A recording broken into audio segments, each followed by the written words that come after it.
kerjasama melalui penandatanganan kesepakatan bersama antara kedua pihak pada bulan Desember 2018 yang bertujuan untuk meningkatkan peran nelayan skala kecil dalam pelaksanaan praktek penangkapan ikan secara bertanggung jawab dengan memanfaatkan peluang pasar.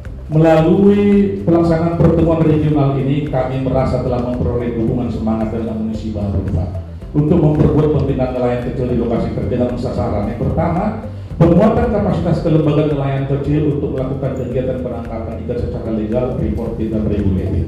Kedua, mengembangkan flexibility teknologi pada industri tuna skala kecil dan menengah dengan target produk tuna yang dapat ditelusuri atau traceable mencapai 5.000 ton pada tahun 2020, meningkat dari 1.349 yang kita capai saat ini.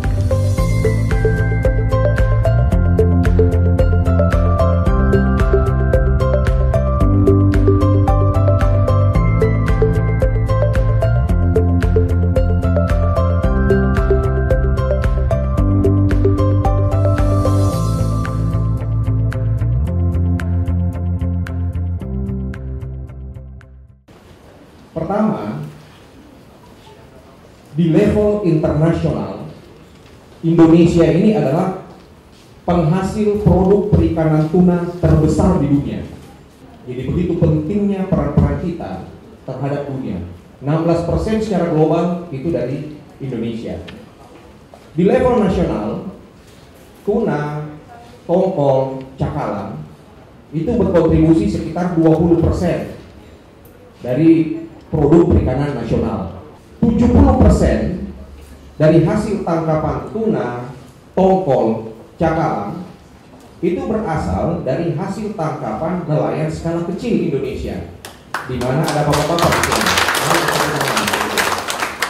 Itu sebuah pencapaian penting, pencapaian besar. Jadi bapak-bapak, ibu-ibu yang ada di balik proses ini luar biasa pentingnya bagi negara ini untuk membantu tata kelola perikanan, membantu perekonomian, juga membantu masa depan kita.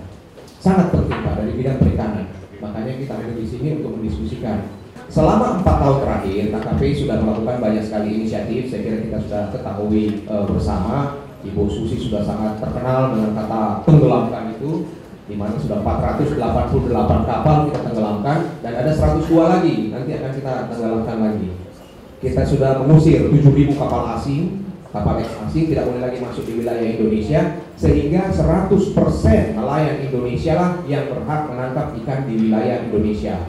Nah, alhamdulillah stok kita bagus, menunjukkan bagus, itu peningkatannya sangat signifikan. Kita juga melihat nilai tukar nelayan, kemudian berbagai tangkapan, produksi, ekspor, ini membaik semua trennya. Konsumsi ikan bagus, nilai evaluasi perikanan, malah neraca perdagangan perikanan Indonesia terbaik di Asia Tenggara sekarang. Dulunya kita di bawah.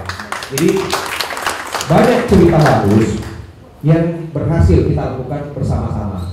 Nah sekarang ini kedepannya bagaimana kita bisa memastikan supaya ini bukan hanya saat sekarang, ini harus kita pastikan anak cucu kita ini bisa juga menjadi bagian dari proses ini. Jangan sampai kita menangkap ikan, prosesnya itu habis itu tidak berlanjut lagi. Jadi kita KKP dan kita semua harus berpihak kepada merah putih, pada negara. Kedaulatan itu harga mati. Setuju ya? Kita juga harus berpihak kepada masa depan tanpa mengorbankan masa sekarang. Kita urus masa depan saja lupa sekarang dan gunanya. Kita urus sekarang lupa masa depan, sama juga kita menghancurkan itu. Jadi kita harus berpihak kepada masa depan tanpa melupakan saat sekarang. Setuju juga ya? Nah, kita juga harus berpihak kepada nelayan, karena tadi ini mereka ini yang ada di ujung tombak, risikonya besar, tinggi segala macam. Inilah yang menjadi ujung tombak kita, sehingga semua kita, siapapun kita, LSM, pemerintah, negara, siapapun yang ada, pengusaha harus berpihak kepada nelayan, utamanya nelayan kecil yang sudah ada di sini. Setuju ya? Nah, untuk menuju ke sana, tentu saja ini ada tata kelola, berarti kita harus mengelola dengan lebih baik. Karena kita nangkap banyak ikan, tapi ternyata kualitasnya rendah, cara handlingnya lemah, tidak terdata, pihak luar tidak mau beli. Atau bisa-bisa ikannya banyak, begitu ditimbang, diukur, ini tidak masuk kategori A, tidak masuk kategori D, malah C, D. Jadi kualitasnya rendah, jumlahnya banyak, kualitas rendah. Kita nangkap bagus, tapi handlingnya lemah. Kita dapat, jadi hal-hal ini yang sangat penting, karena ternyata pihak-pihak buyer itu dulu hanya mau makan ikan dulu, sekarang tidak mau lagi. Mereka mau makan ikan, tapi mereka perlu tahu, betulkah ikan ini ditangkap di tempat yang bukan kawasan konservasi?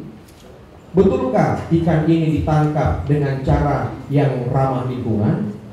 Betulkah ikan ini ditangkap bukan oleh pelaku-pelaku perikanan yang ada hubungannya misalnya sama perbudakan, sama pelanggaran HAM? Betulkah ikan-ikan ini ditangkap tanpa ada hubungannya dengan penyiksaan, ABK, segala macam? Mereka perlu tahu itu, mereka tidak mau asal makan ikan. Jadi banyak sekarang hal-hal yang perlu kita antisipasi bersama-sama. Makanya upaya untuk legal, reported, regulated fisheries ini menjadi bagian penting dari proses ini. Kita lihat juga dari pasar internasional menuntut banyak sekali sekarang. Makanya sudah ada juga sekarang kita sertifikat hasil tangkapan ikan. Ini dikeluarkan juga. Kenapa? Untuk memenuhi standar-standar itu. Amerika itu produk perikanan yang diekspor ke Amerika sejak 1 Januari 2018 ini sudah mengeluarkan bahwa semua ikan yang ditangkap ini harus sesuai dengan Seafood Import Monitoring Program. Harus seperti ini kerangkanya. Eropa juga ketat, Jepang juga ketat, berbagai negara itu semakin ketat untuk menerima ikan-ikan dari mana-mana. Jadi kalau jelek kualitasnya, tidak ditangkap dengan baik, bisa-bisa nanti tertolak. Nah ini dampaknya kita semua, dampaknya ke ekonomi, dampaknya ke perusahaan, dampaknya ke nelayan, dampaknya kemana-mana. Sehingga kita berkumpul di sini dalam mulai kolaborasi ini untuk menuju memperbaiki ke sana. Clear ya? Nah kita ingin memperbaiki di sana, dan ini bukan sulap, bukan sihir, tidak bisa langsung besok selesai, tidak bisa. Ini harus ada kerjasama antara kita semua. Seperti main bola tadi, ya meskipun misalnya ada De Gea, tapi kalau misalnya strikernya tidak cetak gol juga, tidak bisa menang juga, paling tinggi draw. Jadi harus ada striker juga, gawangnya harus kuat, tapi strikernya harus kuat. Di mana strikernya ini adalah nelayan secara kecil tadi. Ini harus banyak gol juga dilahirkan ini. Golnya jangan sampai golnya dianulir. Kalau offside atau misalnya main kasar atau misalnya offside atau misalnya melanggar lawan, golnya tidak diakui, sama juga tidak diterima oleh eksportir. Jadi kita ekspor tidak diterima karena dianulir golnya. Makanya kita harus memastikan ketika kita main bola ini clear. Begitu juga dalam perikanan, clear ya. Nah, manajemen tuna itu kan, tuna ini kan bermigrasi dia. Jadi ini tidak menetap di situ. Ini sehingga ketika mengelola ini tidak bisa hanya Indonesia. Kita bekerja sama dengan namanya RFO. Ada IOTC kalau misalnya untuk Indian Ocean, Samudra Hindia, kita ada IOTC namanya. Kemudian untuk misalnya Samudra Pasifik, kita ada namanya WCPFC. Kemudian untuk ini CCSPP untuk pengelolaan southern bluefin tuna. Jadi ada RFO-nya, ada RFO untuk memastikan ini dikelola berkelanjutan. Jadi tidak bisa kita atur sendiri. Ini ada negara yang bersama-sama harus memenuhi kerangka proses tersebut. Nah, dari aturan-aturan berbagai standar-standar internasional itu kita turunkan dalam beberapa proses yang kita lakukan, yaitu misalnya rencana pengelolaan tuna cakalang tongkol di KKP, di mana kita berterima kasih kepada MDPI yang membantu proses-proses ini juga secara intensif. Nah, makanya tadi kerjasamanya itu ini perlu kita konkretkan lagi. MOU-nya sudah ada, sekarang payungnya mari kita kerjasama lebih intensif untuk mendorong proses-prosesnya. Jangan berhenti di kertas-kertas saja, jangan berhenti di wacana, jangan berhenti di rencana-rencana saja.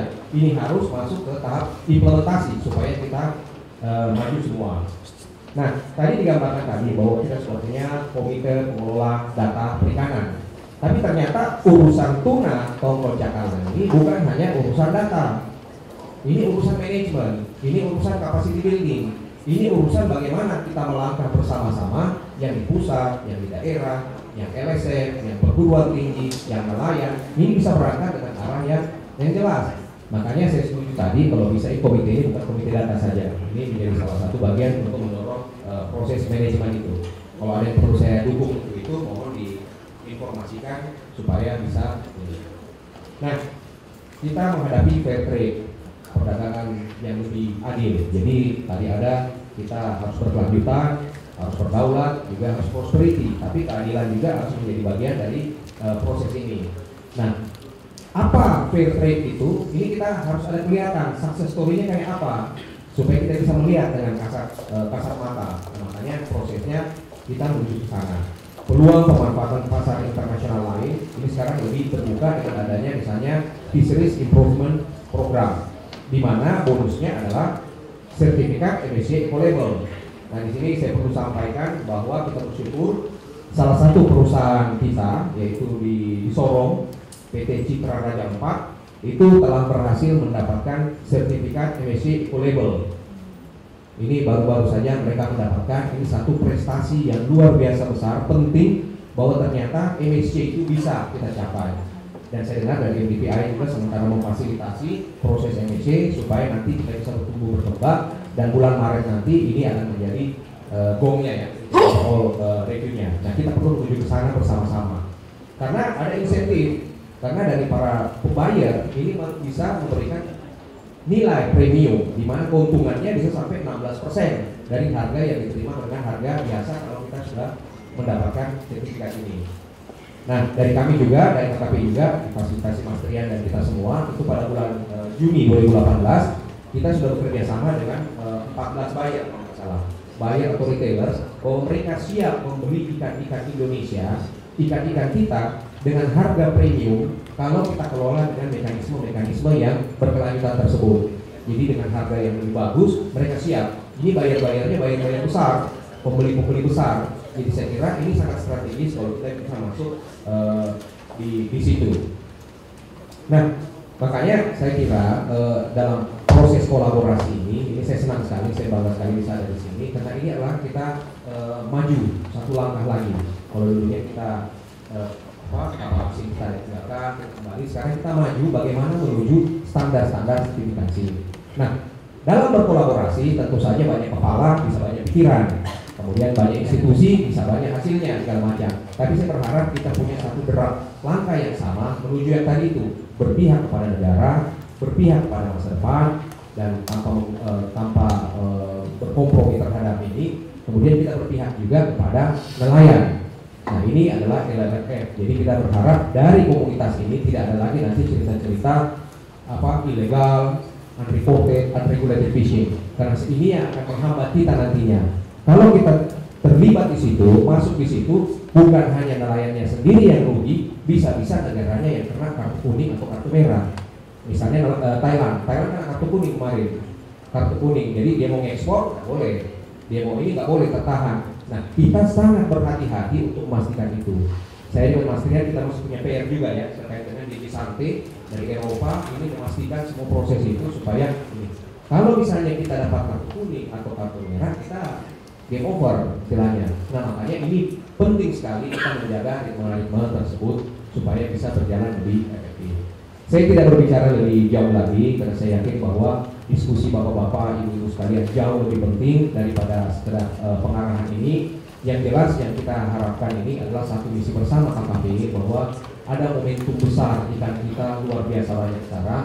Mari manfaatkan, mari optimalkan, tapi dengan cara-cara yang berkelanjutan, dengan lebih saintifik, dengan pendekatan, pendataan dan kolaboratif. Lebih kurangnya mohon dimaafkan dan mengucapkan Bismillahirrahmanirrahim. Workshop pertemuan regional komite pengelolaan bersama perikanan atau Fisheries Compliance Committee ini saya buka dengan resmi. Lebih kurang mohon maafkan. Assalamualaikum warahmatullahi wabarakatuh.